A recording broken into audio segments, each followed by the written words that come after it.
Biangkana ghalibu ahlil balad yaf'alunahu kama fi Ramadan fi ba'din nawahi laman amin rafi shot hina idzin. Sekarang ini ada sebagian kaum sebelah yang mana mereka mempersoalkan orang-orang yang membangunkan makan sahur.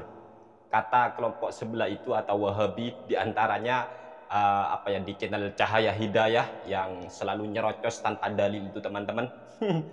Dia itu mempersoalkan bahwa orang-orang yang membangunkan masyarakat untuk makan sahur itu katanya mengganggu ya, mengganggu. Ada yang pakai kentong dan semacamnya, itu katanya mengganggu. Bagi orang yang mau berpuasa itu dianjurkan, disunahkan untuk melakukan makan sahur. Bahkan di dalam hadis Sahih Muslim dijelaskan bahwa perbedaan di antara puasanya kaum muslimin dengan puasanya ahlul kitab adalah makan sahur.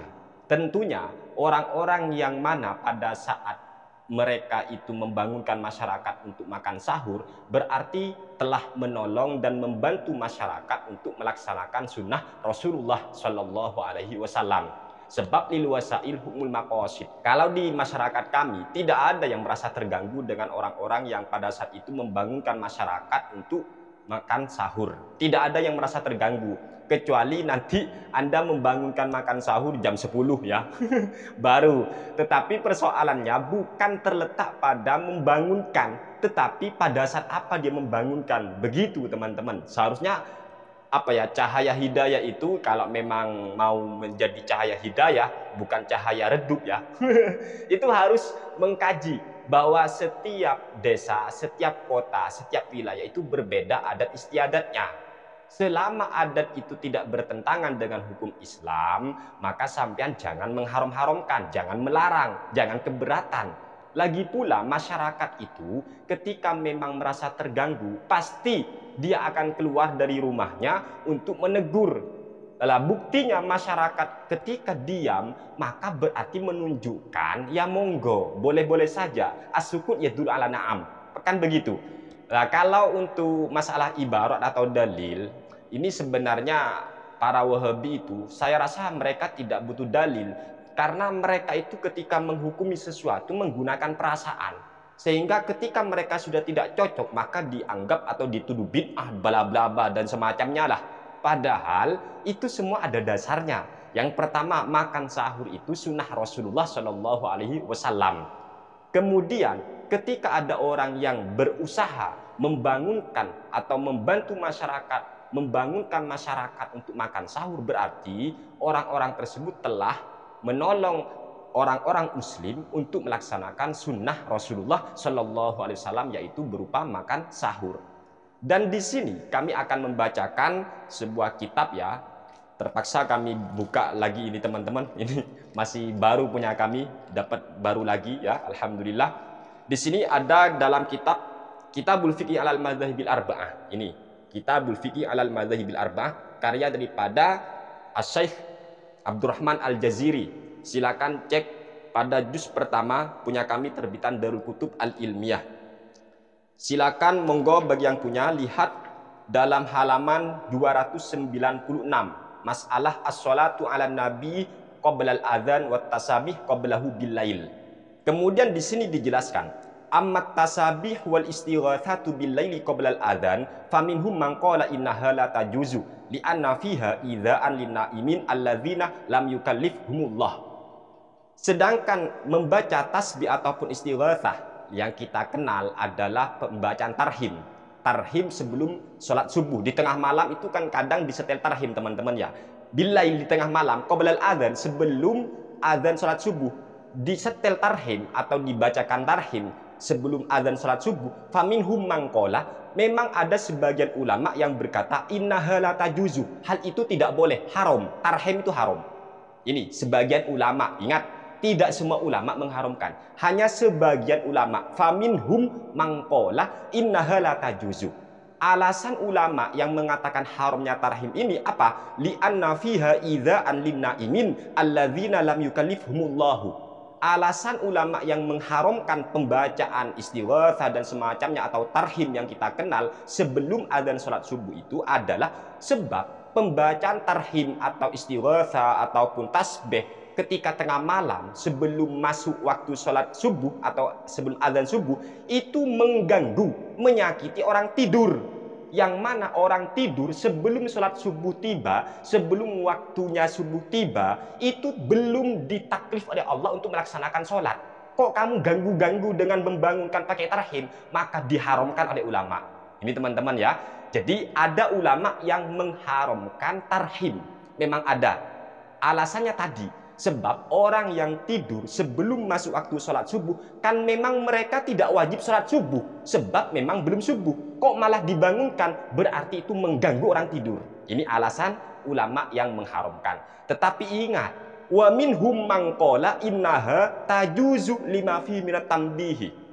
Namun ada sebagian ulama yang mengatakan pembacaan istighosah, tasbih atau tarhim yang kita kenal itu boleh. Ini sebagian ulama mengatakan tarhim itu boleh. Kenapa alasannya? Lima fihi minat tambihi. Sebab pembacaan tarhim itu disetel di kaset-kaset atau di masjid itu teman-teman bisa membuat masyarakat ini bangun, bergegas, mempersiapkan diri untuk melaksanakan sholat berjemaah. Ini deh. Jadi membantu, barangkali mereka itu masih mau mandi sebelum mangkat ke masjid. Ini fahiya wa illam takun minal ahkam asyariyah falaisat sunnah wala mandubah walakin tambih lil ibadah masyru'. Lagi kan? Walakin tambih lil ibadah masyru'. Jadi kita mengingatkan orang-orang untuk beribadah itu juga disyariatkan di sini. Bisyarti alla yatarattab 'alaiha dhararun syar'iyyun wal aula tarkuha illa idza kana al-gharad minha iqadhan nas fi Ramadan li anna fi dzalika manfaatan lahum. Lagi, ketika tujuannya memang membangunkan orang-orang, membangunkan masyarakat di bulan Ramadan untuk makan sahur contohnya, maka itu jelas boleh. Mengapa? Li'anna fi dzalika manfaatan lahum. Sebab ketika kita membangunkan masyarakat di tengah malam bulan Ramadan, itu membantu, menolong, banyak manfaatnya bagi masyarakat. Mereka yang belum masak, silakan masak. Itu loh. Coba kalau kita tidak ada yang membangunkan, banyak yang teledor. Memang kita akui sekarang ada alarm, tetapi alarmnya itu banyak yang nggak fungsi, tetap ngerok. Oleh sebab itu ada kentongan dan semacamnya makan sahur. Itu boleh di sini karena itu ada manfaatnya bagi masyarakat dan masyarakat tidak merasa terganggu. Yang merasa terganggu mungkin ya lingkungan Wahabi aja. Kalau lingkungan NU ya enggak lah, itu hal yang biasa, bahkan itu menyenangkan bagi masyarakat. Ada tabuhan-tabuhan itu menyenangkan, tidak merasa terganggu. Lah buktinya apa? Mereka memang kalau merasa terganggu, ya setidaknya kan mereka menegur. Namun ternyata mereka tidak pernah menegur. Itu bukti masyarakat itu tidak merasa terganggu. Bahkan masyarakat itu banyak yang merasa berterima kasih sebab sudah dibangunkan untuk makan sahur jam 2 atau setengah 3. Itu banyak orang yang mau masak dan semacamnya. Gitu. Ketika di lingkungan NU itu, tetapi kalau di lingkungan Wahabi mungkin merasa terganggu, panas kupingnya barangkali ya. Ya sudah, jangan pakai apalah tabuhan kalau di lingkungan Wahabi karena mereka itu ya kupingnya panas memang ya. Kemudian kalau belum cukup silakan cek juga dalam kitab di sini punya kami yaitu Talkhisul Murad ya. Punya kami terbitan Nurul Huda. Silakan cek pada halaman 85.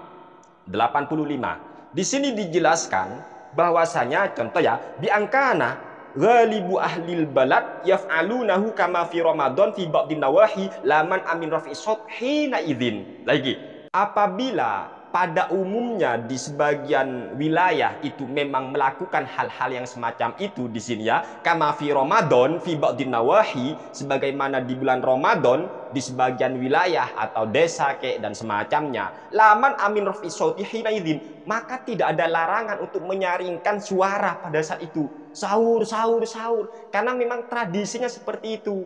Begitu teman-teman, ini dalilnya. Boleh membangunkan orang-orang untuk makan sahur dan masyarakat memang banyak yang berterima kasih. Masyarakat yang merasa terganggu itu masyarakatnya Wahabi barangkali ya. Ya bedakan lah, dan kita itu atau orang-orang yang membangunkan makan sahur itu juga tahu waktu kok. Gak ada mereka membangunkan makan sahur jam 10 malam, gak ada. Tolonglah jangan dibuat-buat ya. Jangan diarahkan hal-hal yang aneh masyarakat itu. Nggak ada orang yang membangunkan makan sahur jam 10, jam 11, nggak ada. Oh, minimal itu masyarakat kalau mau membangunkan orang makan sahur itu setengah 3 atau jam 2. Kenapa? Karena memang ketika dibangunkan jam setengah 4 seumpama ya, ini gak sempat masak nanti orang-orang, sehingga masyarakat utamanya di kampung-kampung itu biasanya setengah 3 itu sudah dibangunkan sahur, dan itu ada dalilnya gitu loh. Bukan gak ada dalilnya. Bagi orang yang minim referensi, apalagi gak bisa ngaji kitab, cuma taunya ngomentari video-video orang lain padahal itu jahil, maka maklum mereka mengingkari semacam itu maklum. Sebab orang bodoh itu memang sukanya mengingkari ketika apa yang mereka tidak tahu diingkari padahal ada dalilnya, padahal tidak bertentangan dengan syariat. Begitu teman-teman, semoga ini bermanfaat untuk kita semua, amin ya rabbal alamin. Wassalamualaikum warahmatullahi wabarakatuh.